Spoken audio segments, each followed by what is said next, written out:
नमस्कार, मैं हूं आपके साथ विभा उपाध्याय और आप देख रहे हैं हमारा खास कार्यक्रम हेलो डॉक्टर। देश भर में दिन दूनी रात चौगुनी रफ्तार से बढ़ रहे कोरोना के मामले। आज जहां कल हफ्ते भर पहले 50 से 100 मरीज हुआ करते थे, वहां आज 1000 से भी ज्यादा मरीज मिलने से हड़कंप मचा हुआ है। बिहार सरकार ने कोरोना की बेलगाम रफ्तार को कंट्रोल करने के लिए आज से कई तरह की पाबंदियां लागू कर दी हैं। दिन में पाबंदियों के साथ रात में नाइट कर्फ्यू तक रहेगा, लेकिन कोई भी पाबंदी तभी कामयाब होगी जब आप और हम उनसे जुड़े नियमों का पालन करेंगे, खुद पाबंद रहेंगे। आपको कैसे पाबंद रहना है, क्या एहतियात आपको इस वक्त बरतनी है, ये बीते 2 सालों में कई बार बताया गया है। फिर भी अगर आपको एहतियात और कोरोना से जुड़ा कोई भी कंफ्यूजन हो तो हमें इन नंबरों पर जरूर कॉल करें। ये नंबर है 180088921164। आपके हर सवाल का जवाब देंगे बिहार के सबसे बड़े डॉक्टर्स। आपके सवालों का जवाब देने के लिए हमारे साथ ये तमाम जो डॉक्टर हैं वो जुड़े हुए हैं, जिनमें जाने माने शिशु रोग विशेषज्ञ डॉक्टर विवेकानंद, जानी मानी स्त्री रोग विशेषज्ञ डॉक्टर श्वेता गुप्ता हमारे साथ जुड़ी हुई हैं। आईजीएमएस पटना के कार्डियोलॉजिस्ट डॉक्टर शील अवनीश हमारे साथ जुड़े हुए हैं। साथ ही प्रसिद्ध मनोचिकित्सक डॉक्टर निष्का सिन्हा हमारे साथ जुड़े हुए हैं। इनसे चर्चा की शुरुआत करेंगे, लेकिन उससे पहले कोरोना प्रोटोकॉल को लेकर नई गाइडलाइंस क्या कहती है, ये गाइडलाइंस क्या है, ये सबसे पहले जान लीजिए।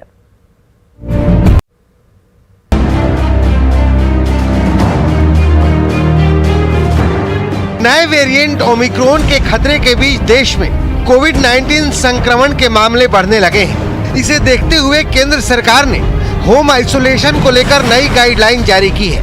आपको भी नए नियमों के बारे में जानना जरूरी है। 7 दिन में अगर 3 दिनों तक लगातार फीवर नहीं है तो बिल्कुल घबराएं नहीं। 3 दिनों तक बुखार नहीं है तो 7 दिनों में आप निगेटिव मान सकते हैं। 7 दिन में खुद को निगेटिव मानकर आप सामान्य हो सकते हैं। 7 दिन में कोई टेस्ट कराने की जरूरत भी नहीं है। अगर 60 साल से अधिक उम्र है तो सावधान रहें। कोई लक्षण है तो ऑक्सीजन की मॉनिटरिंग करते रहें। ऑक्सीजन का लेवल गिरे तो तत्काल डॉक्टर से संपर्क करें। टेली मेडिसिन की व्यवस्था सरकार ने बनाई है, इसकी मदद लें। पॉजिटिव होने के बाद भी लक्षण नहीं है तो होम आइसोलेशन में रहें। होम आइसोलेशन में परिवार वालों से अलग कमरे में रहना है। संक्रमित समेत परिवार के सदस्यों को भी मास्क लगाना है। जाहिर है नया प्रोटोकॉल स्वास्थ्य व्यवस्था को मेंटेन रखने में मददगार साबित होगा। Bureau report, news 18 network. तो कोरोना की इस बढ़ती रफ्तार ने हमें एक बार फिर से सचेत और सावधान किया है। इस वक्त आपकी हर एक छोटी लापरवाही सभी पर भारी पड़ सकती है और इसीलिए पाबंदियां जो सरकार की तरफ से लागू की गई हैं, मकसद साफ है कि आप और हम सभी सुरक्षित रहें, लेकिन इन पाबंदियों को मानना जरूरी है। इसके लिए ईमानदारी बरतनी जरूरी है। व्यवहार में इनको शामिल करने के लिए 2 साल से ज्यादा का वक्त हमने इस फेज के रूप में कोरोना के पहले और दूसरे चरण में देखा है और इसीलिए अब इसे अपनी आदतों में, अपने इसे व्यवहार में शामिल करने का वक्त है। डॉक्टर विवेकानंद शिशु रोग विशेषज्ञ हमारे साथ जुड़े हुए। एक बार फिर से अपने तमाम मेहमानों का मैं परिचय करा दूं। डॉक्टर श्वेता गुप्ता स्त्री रोग विशेषज्ञ हैं, डॉक्टर शील अवनीश कार्डियोलॉजिस्ट हैं, आईजीएमएस में डॉक्टर निष्का सिन्हा मनोचिकित्सक हमारे साथ जुड़े हुए हैं। और सबसे पहले डॉक्टर शील अवनीश, मैं आपसे ही जानना चाहूंगी, इस वक्त जिन पाबंदियों को सरकार की तरफ से लागू किया गया है, अगर ये पाबंदियां इस वक्त लोगों की तरफ से ईमानदारी से न मानी जाएं तो आने वाले वक्त में किस तरह की परेशानी लोगों को उठानी पड़ सकती है, आम जनता को ये जानना बहुत जरूरी है। इसलिए आपके जरिए इस वक्त ये सावधानी कितनी जरूरी? विभा जी, बहुत बहुत शुक्रिया आपका। ये जो हम पिछले 2 साल से तो हम कोविड के साथ चल ही रहे हैं। 2021 में हमने सीख ही लिया है कि कोविड के साथ अगर हम गुस्ताखी करें तो हमें क्या नतीजा मिल सकता है। अब हमारे सामने 2022 है, आंकड़े फिर से बढ़ने लगे हैं। हम उस कगार पे हैं कि अगर हम अभी नहीं संभले तो फिर वही हम 2021 की रिपीट करेंगे और अपनी गलतियों का खामियाजा खुद भुगतेंगे। तो बहुत इम्पॉर्टेंट है कि जो पिछले साल हमने गलती की, खुल के हमने बिना मास्क का इस्तेमाल किए जो हमारे कोविड प्रोटोकॉल्स हैं उसकी धज्जियाँ उड़ाई हैं, उसको हम ताक पे ना रखें। जो प्रिकॉशंस रखने हैं। और इस बार जो ओमिक्रॉन है, मैं ये भी कहना चाहूँगा, इसके सिम्टम्स भले ही माइल्ड हैं, क्योंकि ये उस तरह से लंग को इन्फिल्ट्रेट या लंग को इफेक्ट नहीं कर रहा जिस तरह की डेल्टा वेरिएंट थी, बट इसके आंकड़े इतने बढ़ने वाले हैं कि जिस स्पीड से डेल्टा बढ़ा था उससे ज़्यादा स्पीड से ये बढ़ने वाला है। तो हमें ये ध्यान रखना है कि इसकी जो नंबर्स हैं ये हमको कहीं ना कहीं मुश्किल में डाल देगी। तो ये प्रिकॉशन है, ये फैलता बहुत तेज़ी से है, क्योंकि हमारे अपर रेस्पिरेटरी ट्रैक्ट जो है, नाक या इस एरिया को जल्दी इफेक्ट करता है। और इसके मेन लक्षण जो हैं, जैसे रनिंग नोज़ हो गया या सर्दी, खांसी, छींक, इस तरह के जो लक्षण हैं, तो बहुत तेज़ी से आपस में फैलता है। तो अगर हमने मास्क का इस्तेमाल करना, सोशल डिस्टेंसिंग का इस्तेमाल करना, बेवजह घर से बाहर नहीं निकलने को नहीं कोशिश की, तो फिर ये तेज़ी से फैलेगी। और दूसरा, मौसम भी इसके प्रतिकूल है। अभी जैसी मौसम चल रही है, हर जगह कड़ाके की ठंड है, तो आधे से ज़्यादा लोग तो इस कन्फ्यूजन में कि हम बाहर गए थे, ठंड लग गई है, ये मानने के लिए तैयार नहीं है कि इनको कोरोना है। तो इस बात को हम बिल्कुल इस बात को ध्यान में बिठा लें कि इस बार हम वो गलती ना हमें दोहराएं। परेशानी में डाल रहा है। जिस मास्क को हमने उतार कर फेंक दिया था, ये सोचकर कि कोरोना अब जा चुका है, उसने एक बार फिर से आकर ये बताया है कि आपकी असावधानी की वजह से ही आज एक बार फिर से ये हालात बने। हमारे साथ कॉलर एक जुड़ गए हैं समस्तीपुर से, अविनाश। अविनाश, आप अपना सवाल पूछिए।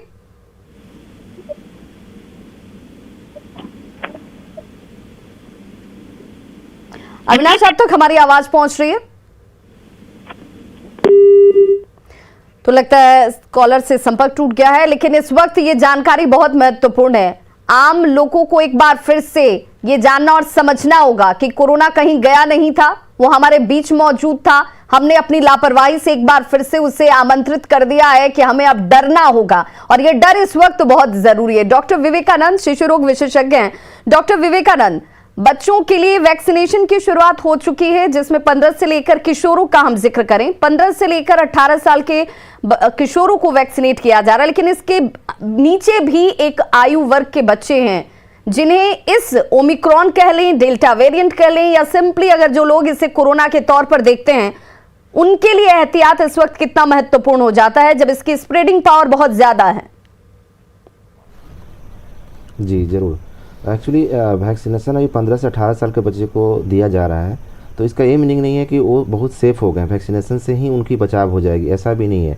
उसके नीचे जो भी हैं, 18 साल से नीचे जो भी लोग हैं, जो भी बच्चे हैं, 15 साल से भी नीचे बच्चे हैं, वो सभी प्रोन है अभी ओमिक्रॉन से। जो भी हमारे बीच में फैला हुआ है, जो पेरेंट्स है जो बाहर से लेके आते हैं ओमिक्रॉन, घर में बच्चे लोग को के बीच में रहते हैं, तो एहतियात तो इतनी बरतनी है कि सभी को बरतनी है। वैक्सीनेशन जिसको पड़ रहा है उनको भी बरतनी है, और जिनको वैक्सीनेशन नहीं पड़ रहा उनको भी बरतनी है, क्योंकि ये स्प्रेडिंग बहुत ज़्यादा है इसकी। जो है मैंने क्या बोला जाए कि घर में अगर एक को हो रहा है तो सभी को ये इफेक्ट कर रहे हैं, और इसका ज्वलंत उदाहरण है। आप दर्शकों को ये जानना होगा कि इस वक्त इससे डॉक्टर्स भी अछूते नहीं है, डॉक्टर्स भी संक्रमित हो रहे हैं, और जो नंबर्स इस वक्त डॉक्टरों के संक्रमित के तौर पर सामने आ रही है वो आपको अलार्मिंग स्टेज दिखाती है, क्योंकि उन्हीं के द्वारा आपका ट्रीटमेंट होता है। अगर संक्रमित हैं तो फिर इलाज कराने के लिए आप कहां पहुंचेंगे, किससे पहुंचेंगे, इसलिए सावधानी जरूरी है। हमारे साथ इस वक्त एक कॉलर जुड़ गए हैं,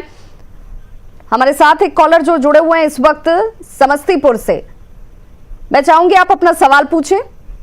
मधुबनी से हमारे साथ चंदन जुड़ गए हैं, पहले मैं उनका सवाल ले लेती हूं। चंदन, आप अपना सवाल पूछिए। जी, हमने कल कोरोना वैक्सीन लिया है, उसमें हमको थोड़ा देह दुखा रहा है और थोड़ा फीवर टाइप का हो रहा है, हम क्या लेंगे सर?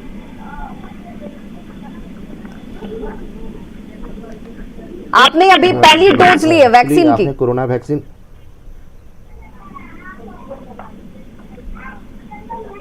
डॉक्टर विवेकानंद।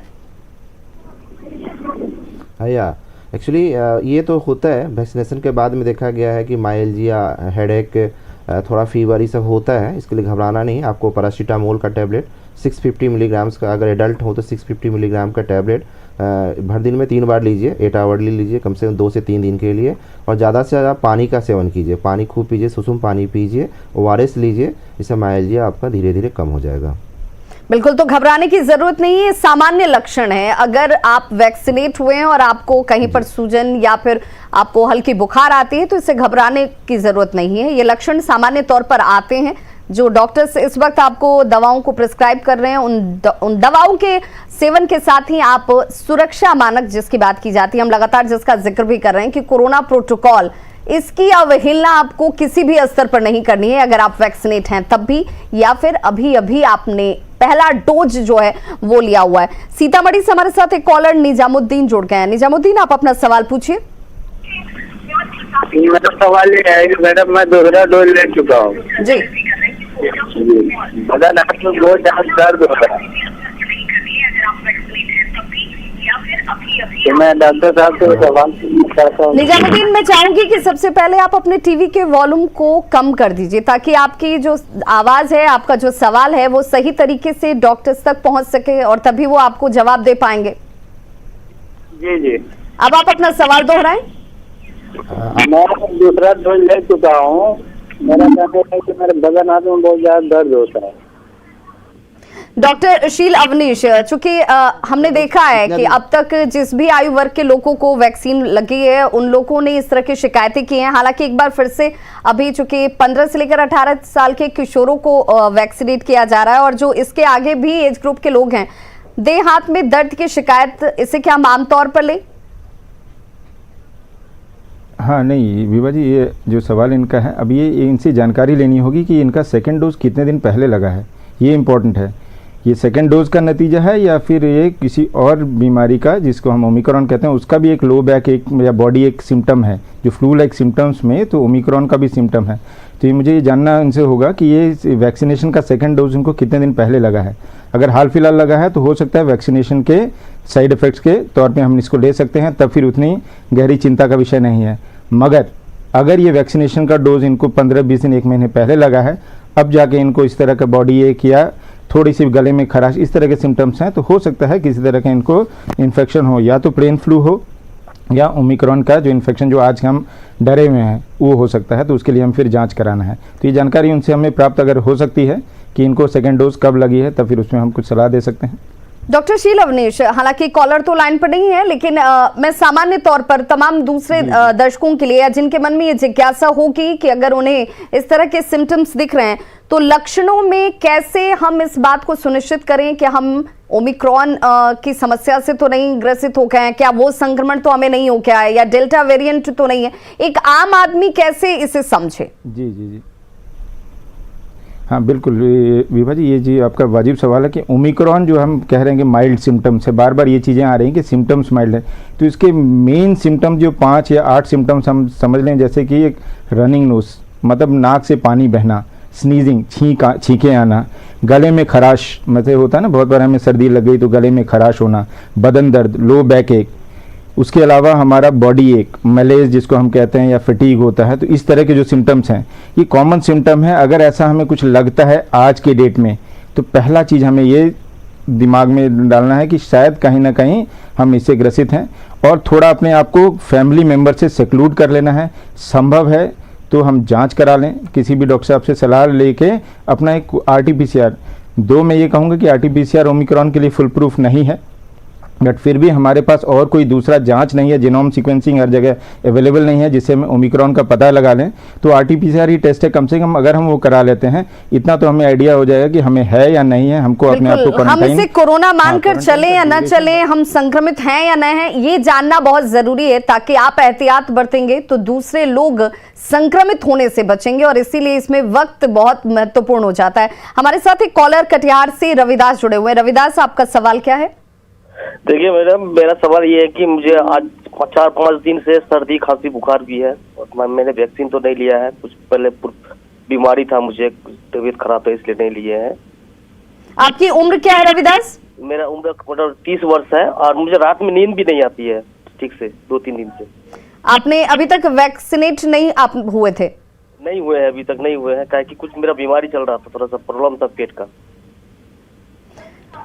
डॉक्टर, मैं आपसे विवेकानंद जानना चाहूंगी, चूंकि इन्होंने अभी तक वैक्सीनेशन भी नहीं करवाया हुआ है, इनको कई तरह की बीमारी है जिसका जिक्र ये कर रहे हैं, और अभी तकरीबन 1 सप्ताह से इन्हें समस्या है सर्दी खांसी जुकाम की, बॉडी पेन की, क्या करें?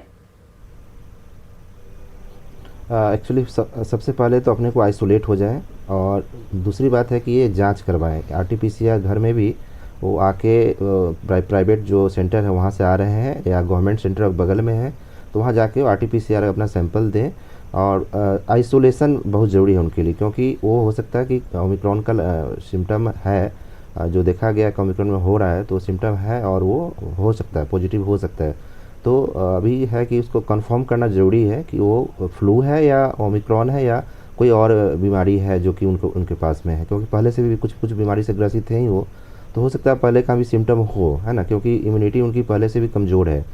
तो हमको बिल्कुल लगता है हल्के में लेने की इस वक्त जरूरत नहीं है। अगर आपके अंदर सिम्टम्स जनरेट हो रहे हैं, चाहे वो साधारण ही हो या फिर आपको लग रहा हो कि वो सीजनल फ्लू की वजह से तो नहीं हो रहा है, लेकिन इस वक्त आपको इसे कोरोना मानकर ही, जब तक जांच रिपोर्ट नहीं आती, आप अपने आप को सेल्फ आइसोलेट तो जरूर करें। छोटी छोटी सावधानियां ये जरूर हैं, लेकिन आप बड़ी परेशानी से खुद को और दूसरों को बचा पाते हैं। ये एहतियात इस वक्त बहुत महत्वपूर्ण है।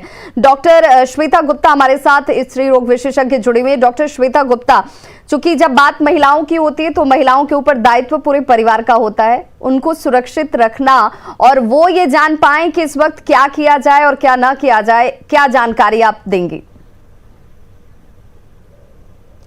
सबसे पहले तो मैं महिलाओं को बोलूँगी कि घर में जो है, अभी जैसे ठंड का मौसम चल रहा है, तो घर में बच्चों को गर्म कपड़े ही पहना करके रखें, और बाहर से आने वाले जो भी लोग हैं उनसे जो है बच्चों को आइसोलेट करके रखें।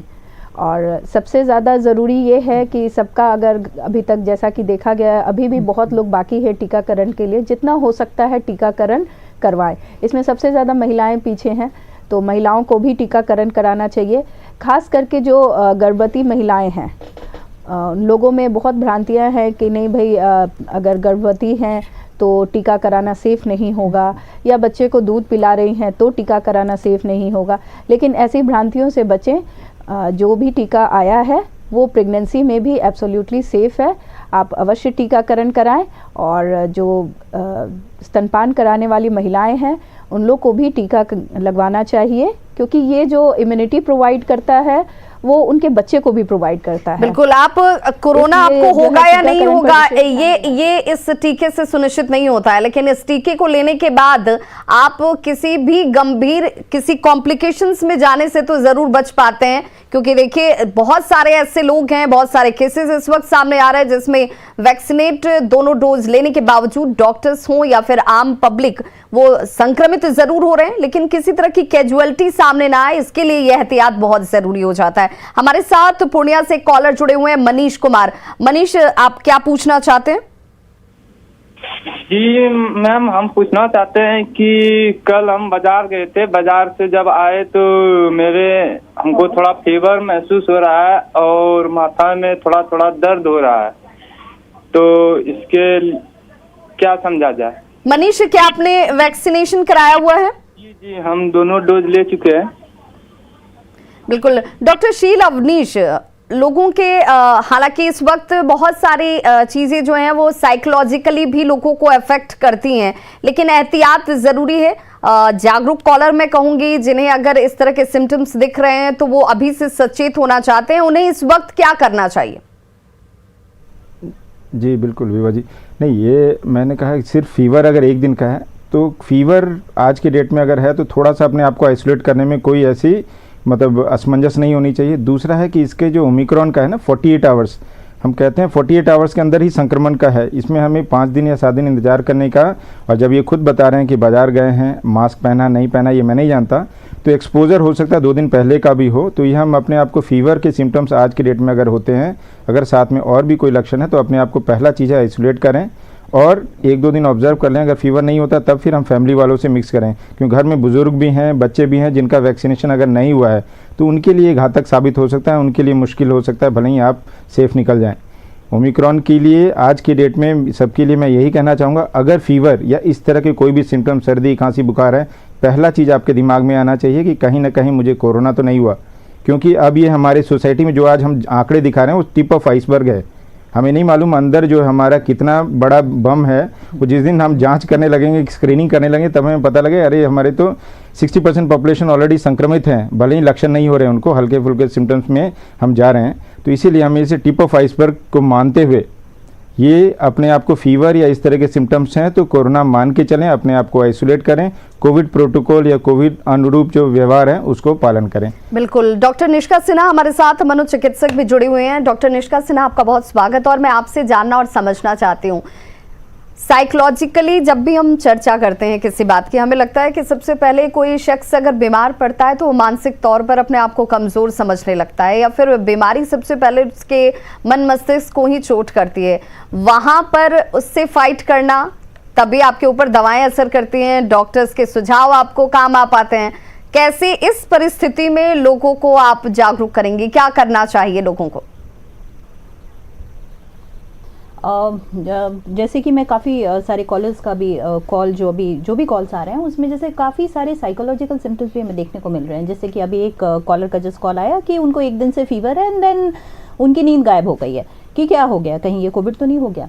सो इस संदर्भ में मैं ये कहना चाहूँगी कि जैसे जब फर्स्ट वेव आया या थैंकफुली हमारे बिहार को फर्स्ट वेव ने कम इफेक्ट किया था, सेकेंड वेव ने हमें बुरी तरह, because we were not prepared, so second wave ने काफ़ी बुरी तरह हमें हिट किया। उस समय हर जगह हेल्पलेसनेस, लैक ऑफ ऑप्शंस और अनसर्टेनिटी था हर जगह।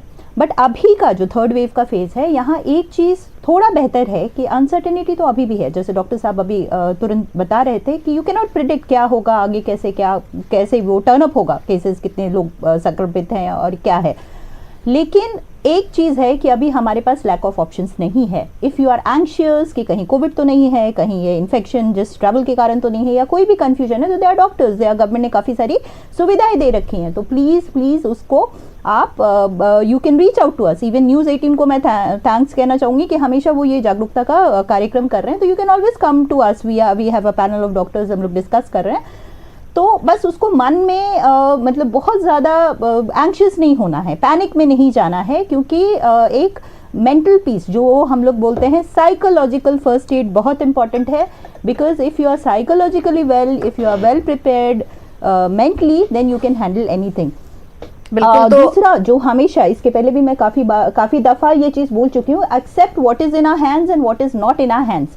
जैसे कि vaccination is the biggest weapon we have in hand. तो अगर वैक्सीनेशन नहीं हुआ है तो जितनी जल्द हो बिल्कुल, अगर आप वैक्सीनेट नहीं हुए हैं तो सबसे पहला काम आपको ये करना है कि आप जल्द से जल्द वैक्सीनेट हो जाइए। आपके घर में अगर 15 से 18 साल के किशोर वर्ग के लोग मौजूद हैं तो आप उन्हें जल्द से जल्द वैक्सीनेट कराइए। ये सबसे कारगर उपाय है इस वक्त, और कोरोना प्रोटोकॉल का पालन तो आपको हर परिस्थिति में, हर हालात में करना है। हमारे साथ एक कॉलर जुड़ गए हैं, सज्जन कुमार पूर्णिया से। सज्जन, आप अपना सवाल पूछिए। जी नमस्कार मैडम।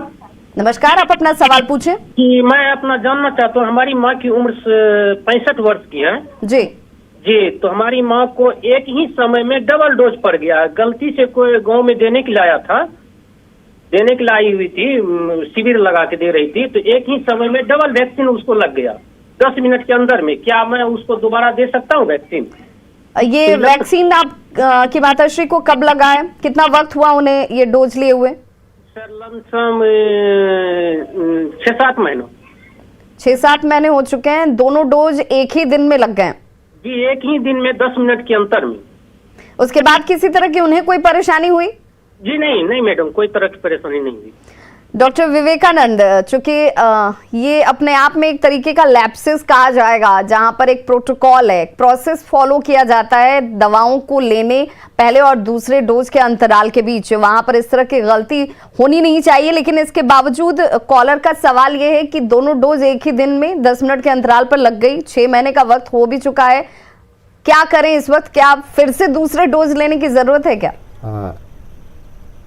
एकदम ज़रूरत है। एक्चुअली 6 महीने हो गए हैं तो 3 महीने के बाद ही लेना था उनको सेकेंड डोज, क्योंकि ऐसा नहीं कि 2 डोज लिए और उससे कुछ इफेक्ट हुआ, साइड इफेक्ट। एंटीबॉडी तो बना ही होगा, क्योंकि 0.5 ml हम उसमें लेते हैं, जो कोवैक्सीन या कोविशील्ड है तो 0.5 ml रहता है अमाउंट। तो 2 बार ले लिए तो 0.5 2 बार पड़ गया, तो ऐसा कुछ नहीं, बॉडी एडजस्ट कर जाता है। एंटीबॉडी तो सेम ही बनाएगा, वो डिटेक्ट उसी तरह से करेगा जैसे सिंगल डोज में किया होगा, तो कोई असर नहीं किया होगा। और लेकिन हमको लगता है कि सेकेंड डोज उनको ले लेना चाहिए जितना जल्दी हो, क्योंकि समय तो हो चुका है, अभी कोरोना का पूरा माहौल है, तो सेकेंड डोज ले लें, उसमें लेट नहीं करें, विलम्ब नहीं करें। बिल्कुल। तो सज्जन जी, जो डॉक्टर्स इस वक्त सजेस्ट कर रहे हैं कि माता जी को आप जरूर सेकेंड डोज, चूंकि 6 महीना का अंतराल भी हो चुका है, आप जरूर दिलाएं, लेकिन जब आप उन्हें वैक्सीनेशन के लिए सेंटर पर लेकर जाएं तो जरूर कोरोना प्रोटोकॉल का ध्यान रखें, ज्यादा एहतियात की जरूरत है, मास्क का इस्तेमाल जरूर करें। एक छोटा सा अंतराल, फौरन होंगे वापस। हमारे साथ लगातार डॉक्टर्स की एक बड़ी पैनल मौजूद है जिनसे आप अपने हर शंका का समाधान करवा सकते हैं। आप अपने सवाल जरूर पूछें, नंबर भी हमारे टीवी स्क्रीन पर इस वक्त फ्लैश आउट हो रहे हैं। छोटा सा अंतराल, फौरन होंगे वापस।